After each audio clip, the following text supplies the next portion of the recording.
So far as my childhood is concerned, I was raised by Christian parents and on a farm, and we knew all about hard work, and we raised cattle and had sheep actually, and hogs and chickens, and we did fruit farming, and we always had a garden every year.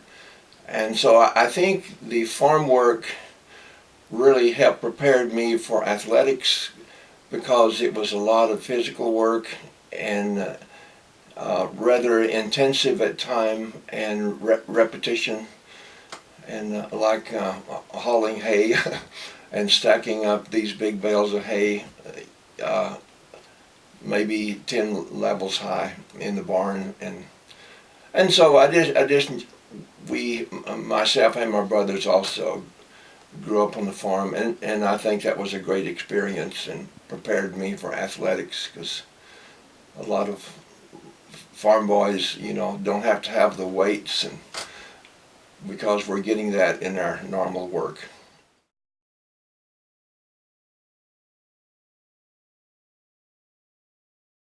I didn't play organized sports until I was 15 years old.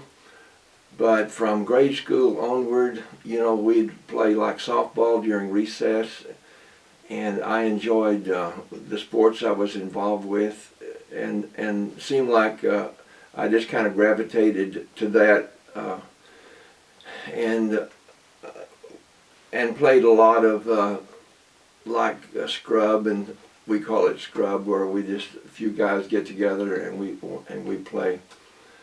And of course, I grew up with my brothers, and we would play catch and hit fly balls to each other.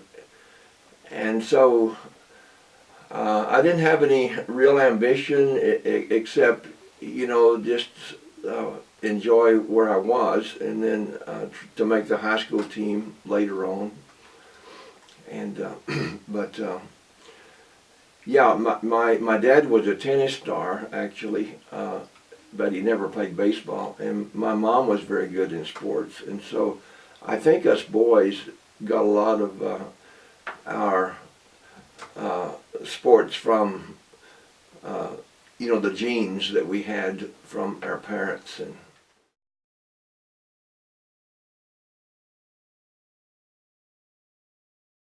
when I grew up, we would listen to like Game of the Week with the Dizzy Dean, and we were all able to reach the Cardinals, even though they're 700 miles away, St. Louis, from Huddleston, Oklahoma. That's where I grew up.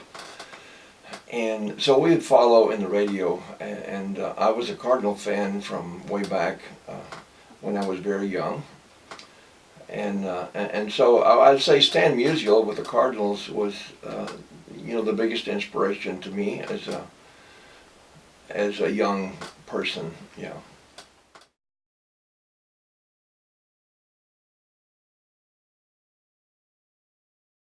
In American Legion, when I first got a lot of prominence, and my dad, high school wasn't very much at all.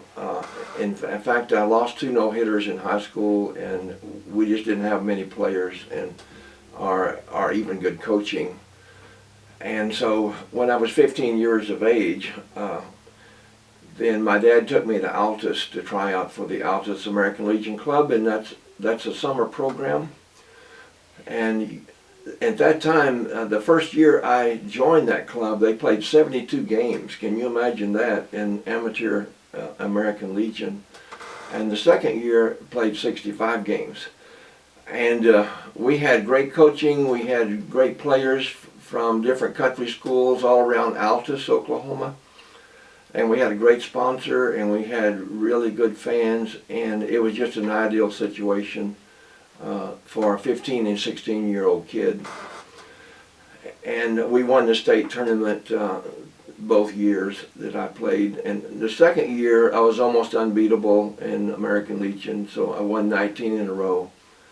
And it was when I pitched against Lawton, which was a military and we played against Lawton, and they had a couple of professionals on the ball club.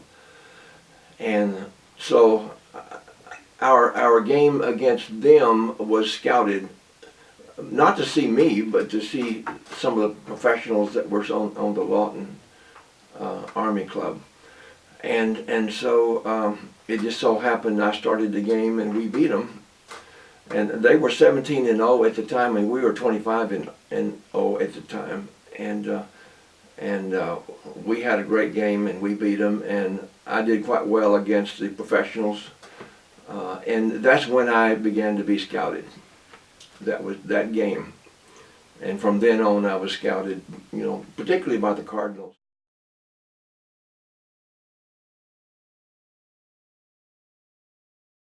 Okay, we had a very good basketball team in high school, and we almost won the state tournament my senior year. And I tell people I was in the top 5 of my graduating class because we only had 5 in my graduating class, and 2 of us got full scholarships in major universities. And myself and Raymond Gilbert is the center on our high school basketball team, and he went to Oklahoma City University, and I went to Oklahoma University, OU, at Norman, and we got full scholarships, but it was in basketball and not baseball, and so that was just the 1 year I played for the Sooners. We could not, as a freshman, we could not play varsity, so it's like. Your freshman year you're doing a lot of workouts and scrimmages and things like that, but you're not allowed to compete on the college level. But then after I played that one year with the Sooners, then that summer I signed pro, and that would put me in the pro status and not amateur anymore. And so I signed with the Cardinals when I was in Sinton, Texas.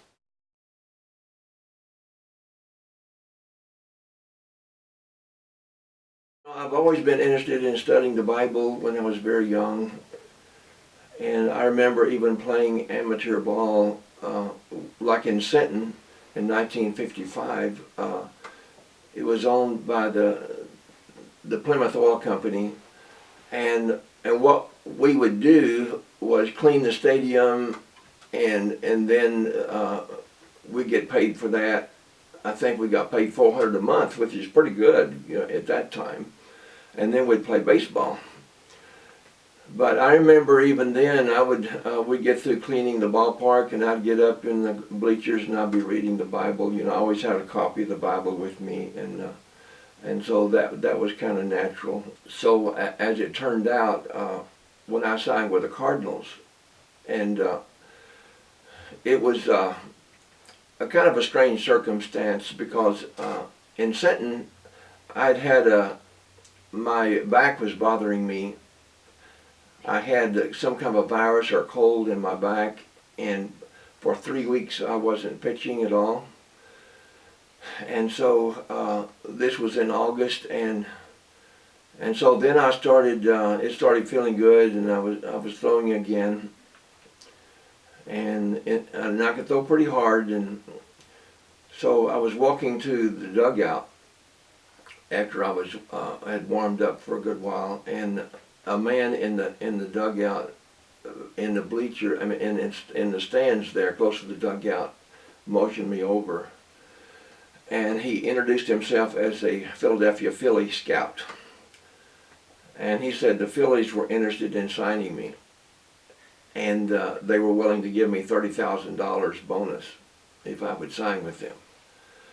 And I just told him, well, I'm going to OU, and going to college, and right now I'm not thinking about signing. And then that night I called my dad. I said, Dad, this man came up to me in the stands and with the Philadelphia Phillies, and they want to give me $30,000 to sign.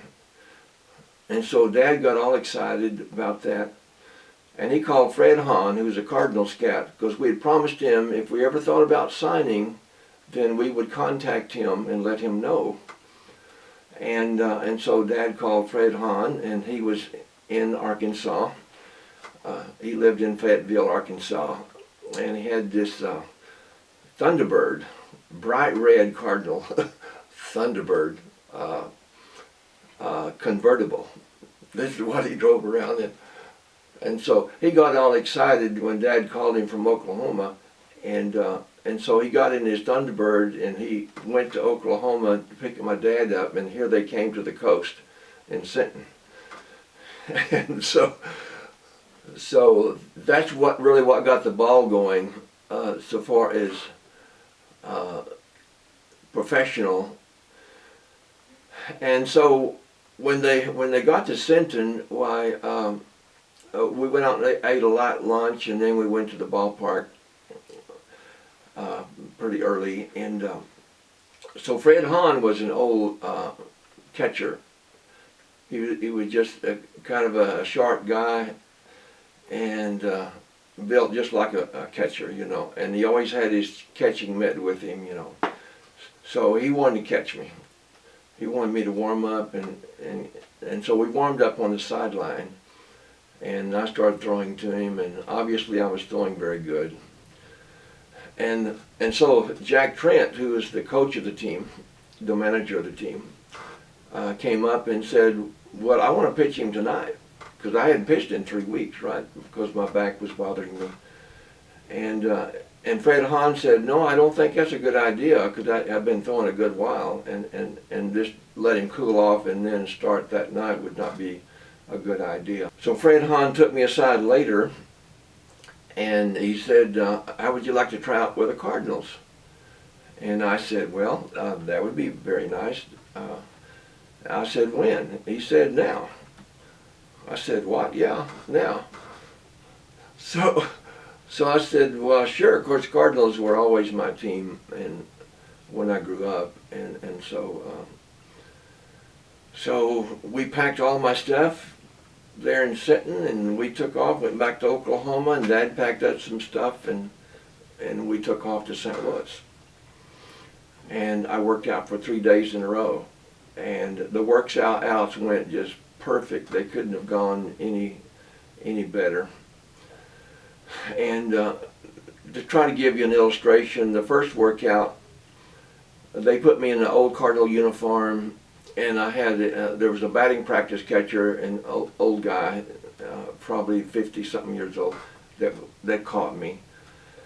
And I was throwing on the sideline, and Harry Walker was the manager at that time, and so he came over and watched me throw, and so I was throwing to the catcher, and then he said, I would like to see you come out again tomorrow. And I said, well, don't you want me to cut loose? And he said, aren't you cutting loose? I said, no. And so then I cut loose, and the catcher could just barely hold on to my pitches, you know. So, and then the third day, they had me throw batting practice again, and then some of the regular players were hitting off me. And they were not having any more luck against me than the extra men. And even Harry Walker himself, you know, he led the National League in hitting 1 year. And he got it and hit off me. But no one can hit the ball solid, and they're hitting pop-ups, ground outs, and even though they knew what was coming, and I was throwing strikes. And so everything went perfect.